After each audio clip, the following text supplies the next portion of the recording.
Hi friends, and welcome back to First Chapter Friday. This week my pick is Mary Downing Hahn's Guest. It's a changeling story, and the first chapter is a little bit long. So to set the scene, Molly is doing chores and her little baby brother is playing with his toes and chuckling to herself, and she's just kind of upset that she has to babysit, like a lot of older siblings get. And in her head, she is thinking about saying out loud how beautiful of a baby he is, and she stops herself, and this is why. It was the kind folk we feared. Although no one in our village had ever seen them for many a year, they could be far out or just outside the cottage door. They were sly and full of tricks, and no matter what we called them, they were far from kind, though no one ever dared to say that out loud either. If we spoke of them at all, it was to say that they were wise, they were beautiful, they were brave and noble, and honest in their dealings. When in truth, if we offended them, they burned our barns and cottages, stole our livestock, sent plagues to sicken us, cursed our fields with thistles, lamed our horses, and dried up our cow's milk. Worst of all, if the kind folk learned of a beautiful baby boy's birth, they'd steal him away and leave one of their own sickly creatures in his place. And what misery the changeling would bring to his new mother. As if it weren't bad enough that her sweet baby was gone, changeling screamed and cried and bit and pinched and broke things. She'd have no rest, that poor mother, no joy. And so we did our best to keep Thomas safe.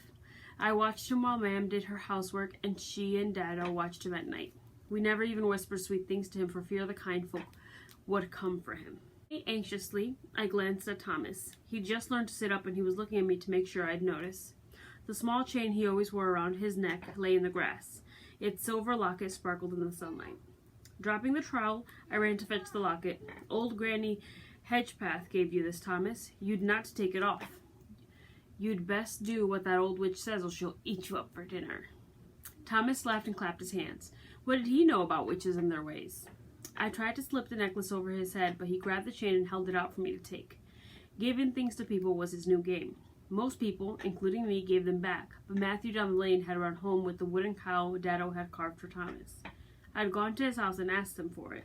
Baby gave it to me, Matthew wailed. Luckily for Thomas, but not for Matthew, his mom snatched the cow, handed it to me, and gave Matthew a smack. I took the chain from Thomas and smiled. Without thinking, I said, "Oh, Thomas, you're so sweet. How could I ever be vexed with you? You're the best baby in the world, and the prettiest." When I tried again to slip the chain over his head, he ducked away laughing. I held the necklace out, but instead of continuing the struggle, I sat in the grass and admired the necklace. The silver chain was finally made, and the heart-shaped locket was decorated all over with a cunning pattern of vines and flowers. I sighed. It was much too pretty to waste on a boy. In truth, I'd wanted the locket from the day Granny Hedgepath fastened the chain around my brother's neck. "Make sure Thomas wears it always," she told Mam. "Never remove it. He must eat and sleep with it around his neck. Even when you bathe him, make sure the locket stays fastened. It will protect him from mischief." Placing her bony hand on Thomas's head, Granny added, "May the kind folk of the forest find joy elsewhere and ignore this poor ugly baby." Some said the old woman was a healer. Others said she was a witch, but everyone in the village agreed she knew magic spells and walked in Mirkwood at night. They also knew not to angry her. Suddenly Granny turned to me in my corner. "Why are you sulking there, girl? I see your sly eyes. I hear the beat of your jealous heart. The necklace is for your brother. You have no need for it." She spoke as if I were a wicked girl, a bad sister, someone not to be trusted. Even though it was rude, I turned my head away and scowled at the floor. How had Granny guessed I wanted that necklace? It belonged around my neck, not my brother's. After Granny left, Mam said, "You shamed me, Molly. I taught you to smile and curtsy when you see Granny Hedgepath, but you did not. What must she think of you?" "I don't care what she thinks. Did you hear what she said to me? She was hateful and rude." "No, it was you who was hateful and rude." Mam looked at me. "I hope you haven't made an enemy of that old woman." "I don't care if I have. I am not afraid of her." If Mam had Granny's skill, she had known I was indeed scared of the old woman. I knew full well I should have been polite, but my tongue had a way of getting away from me. I said what I thought, and I didn't think about the consequences until it was too late. Now far from Granny's prying eye, I held the necklace and watched it sparkle in the sunlight. You want me to wear this, don't you? I asked Thomas. That's why you gave it to me. He smiled so widely I saw the buds of new teeth pushing through his pink gums. Surely Thomas wouldn't come to harm if I wore the necklace just for a few moments. With care, I undid the clasp and fastened the chain around my neck. How beautiful it was.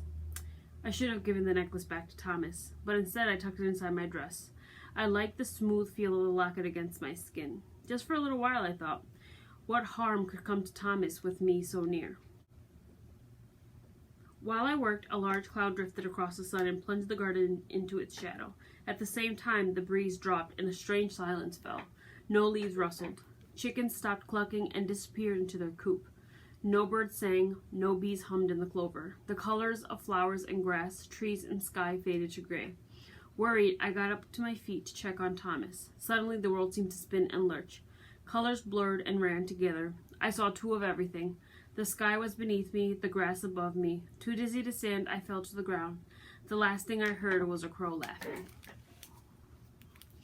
So if you'd like to check this or other books like this out, please give us a call. We'd be happy to pull it or to pull anything similar.